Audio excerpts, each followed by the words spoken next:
Pani Bojo, Tam Disnakas, Rocky Beronjaba, Makwadoram, Kije, and Estabinene.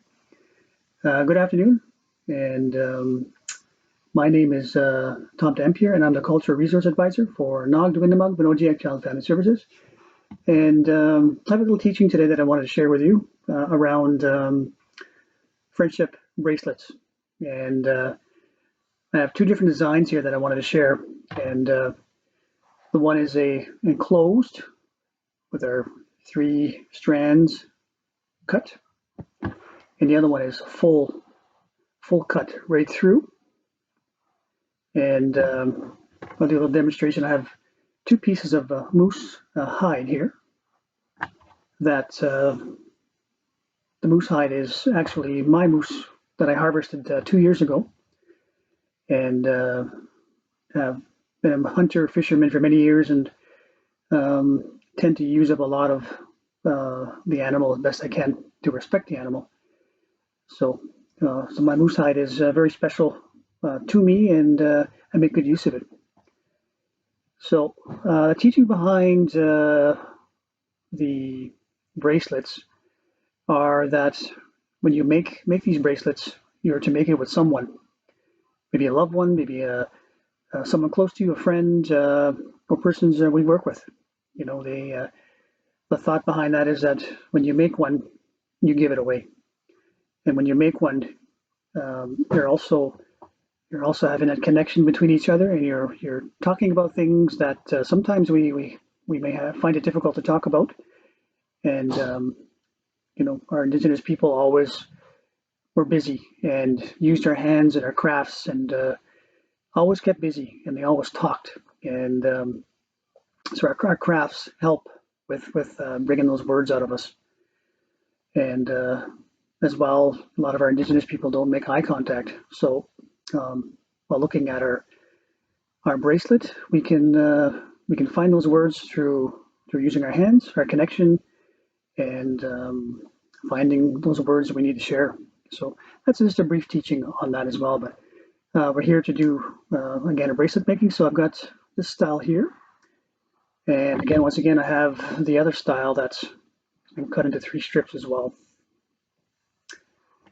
Sorry, my throat is a bit raspy today, and being inside, like everybody can relate, that air inside is starting to get to me. So bear with me. So I have 2 pieces of leather here that are cut on a straight end. It's about 1.5 inches or so cut, and so there's 2 sides to it as well. You got the shiny side and you got your rough side as well. If it's hard to see, then I'm sorry. That's the best I can do. I've cut these in about maybe about a foot length, and you can cut them whatever length you'd like. Depends on the size of the wrist. Or my thought behind is that the more you cut, you can always take off. If you cut it too short, well, you can't add to it. So what I'm going to do is, so again, like I said, you can cut them two ways. You can round them off, or you can cut them square, whichever you prefer. There's no real preference for myself. I just do what I need to do. So you can see, first of all, you've got this little hole on the very end. So that's where we're going to end up at some point, wrapping our braided piece through that to have that braid tightened to your wrist. So what I like to do is I like to pinch the end, maybe about 1/2 inch or so.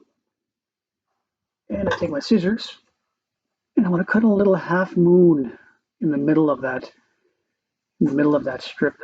And that's going to give me my hole to secure my braid through. You don't want to cut it too big, because if you cut it too big, it will slide on you. But again, doesn't have to be perfect.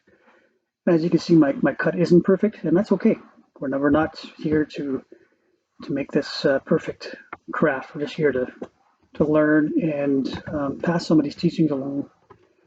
So what I'll do with this one here, I can round that edge off.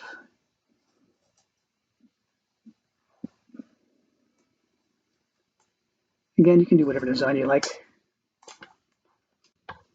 So a little more straight line. There we go.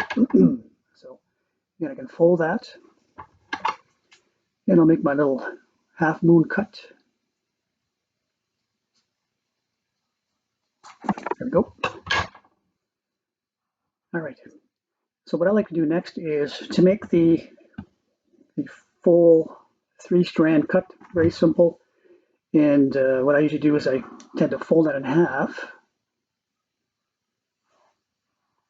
And what I'll do next is, again, if you want them exactly even, then you can measure them if you like.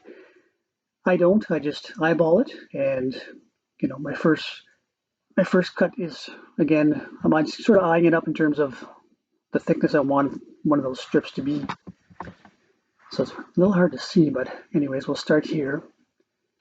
Try and keep your strips even, and sometimes it's a bit difficult to keep it on line because it has a fold on you.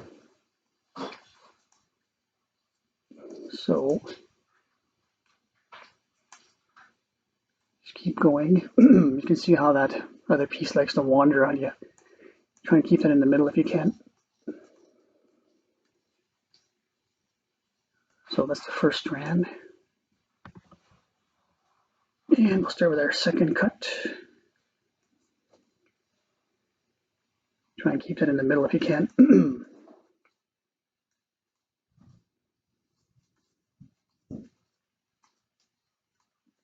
So that's pretty good there. So what we do is, here's our product that we have. We can stop there, or we can use that as our enclosed piece as well. So you can see where I did a little bit uneven, but again, that's okay. We're not going to notice a lot of that once we weave that together. So it gives me a little bit of a starting point here at the very end, where I can finish cutting that third into thirds.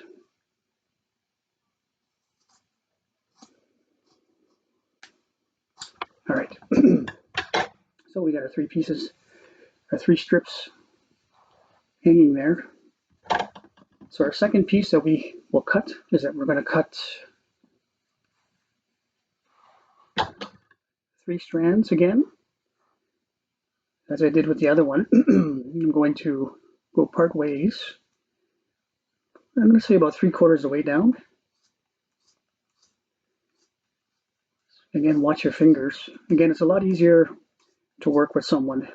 You can sort of guide each other as you go along.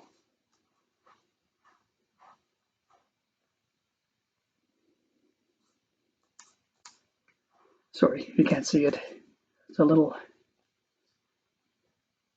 difficult to get it in the picture. But anyways, you get the gist of it. All right, so we have our 3 strips cut, and again, that's our enclosed piece. This one looks a little off, so I'm going to just even that up a bit. All right, so this is where the fun begins. So with our piece that's not cut all the way through, I like to start on the end of where that hole is, and I'll do my best to show you how to weave that. Again, to weave it, again, it's just, I'm going to drop this down here. To be able to weave that in and out, so we have three pieces. That center piece is our sort of our stationary piece, and we're going to go right over left or left over right as we go along. We just rotate. So the one that's on top is covered by the one on the bottom. It's a little tricky to see, but so with the enclosed piece, you're going to find you start to get this bit of a mess on the very end here. So what I like to do is I tend to give a little tug, and it will naturally unfold itself.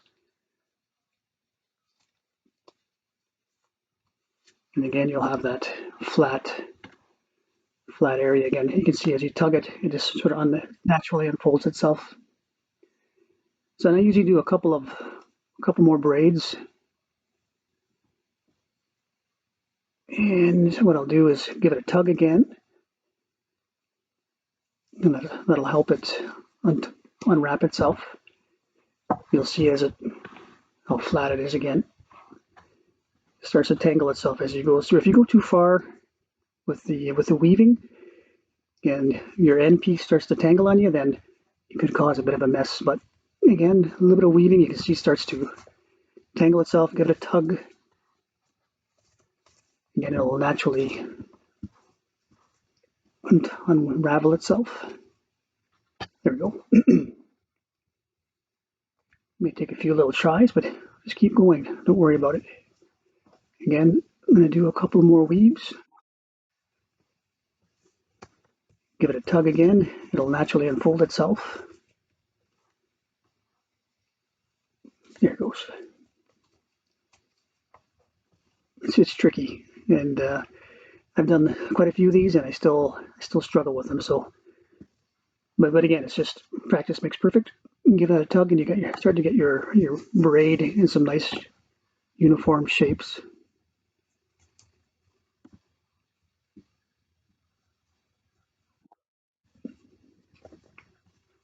So as you can see, it starts to get a little more tangled.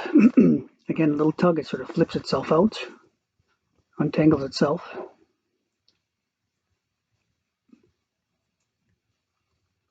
Another tug. The key is you wanted to have it flat when you're weaving them. Again, when you're doing the craft with someone, you're thinking about, trying to find those words that maybe you're struggling with someone or something. It's a nice time to have that conversation, looking for answers.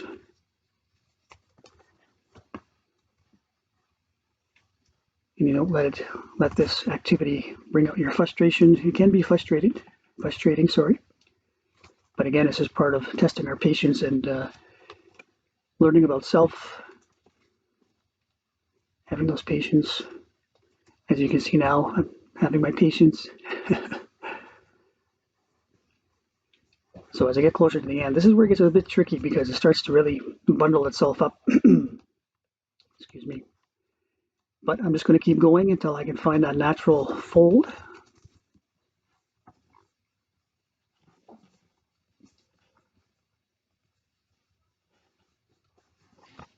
So as I go along, I give it a bit of a tug to flatten that out.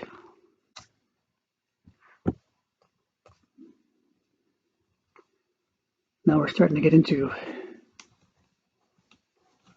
a little bit of a tricky plate as part of our craft. So again, it's just moving it around and manipulating some of that. There we go. We're trying to get that flat, that shiny side up.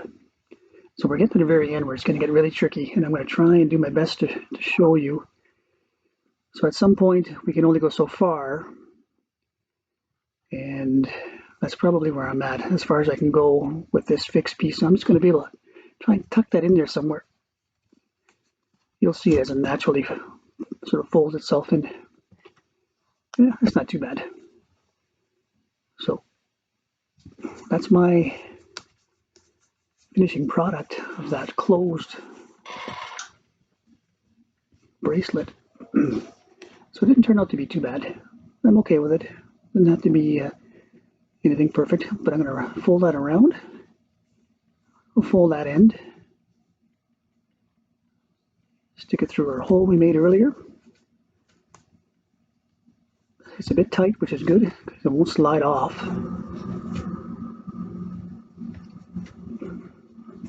So now we have our little bracelet.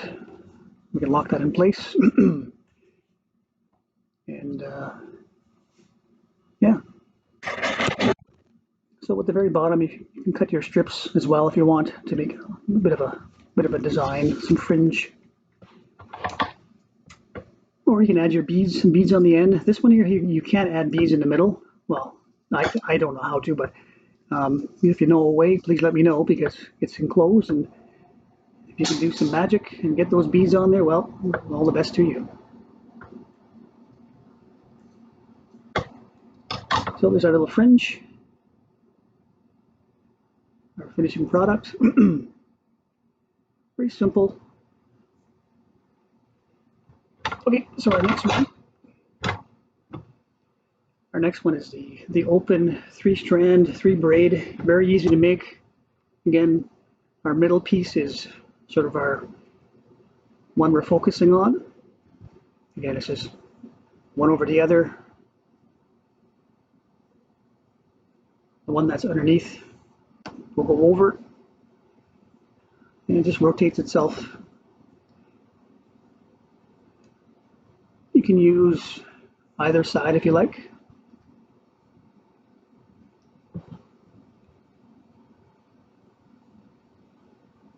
Again, the person you're working with will hold that end, and you're helping each other through it. It's like issues that we're dealing with. We're talking about, some of our emotions we're holding, and this little bracelet exercise is very nice to be able to have that connection with someone and talk things out, help with some frustrations that we're dealing with, or we can share things that are good as well. It doesn't always have to be trauma or grief or whatever we're dealing with. It can be just something special to spend some time with someone. We're kind of getting to near the end, so that last piece, I kind of like to have a piece in the middle. As you can see, I've got my 3 strands, so one is going to go over the other, and we're just going to tie a knot. That's all it is. Pretty simple. You want to have them as even as you can. That's it's up to you. Again, with this type, you can put beads on in the middle at any point. I should have mentioned that earlier. Excuse me. So if you wanted to add beads halfway through, you can slip your beads on, and you've got that beautiful design. So we're going to stick that piece through one at a time so they fit.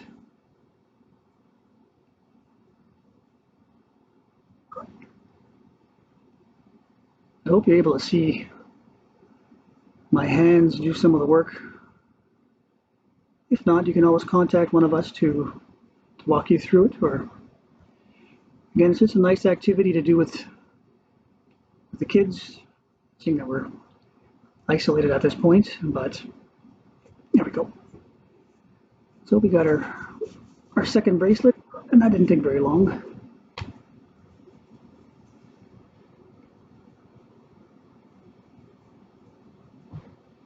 Voila. There we go. So again, like I said before, a friendship bracelet is meant to help each other and support each other while you're making the bracelet. And again, a lot of our tradition is that we always share things. So the person that I would be making with I would be giving them one of these bracelets. So again, I hope my little teaching of the bracelets made some sense. Again, I apologize for my sore throat. And again, just have fun with it. If you need some help, don't be afraid to ask. If you need some material, we can set you up with that as well. So thanks for your time, and miigwech for listening. Mamapi.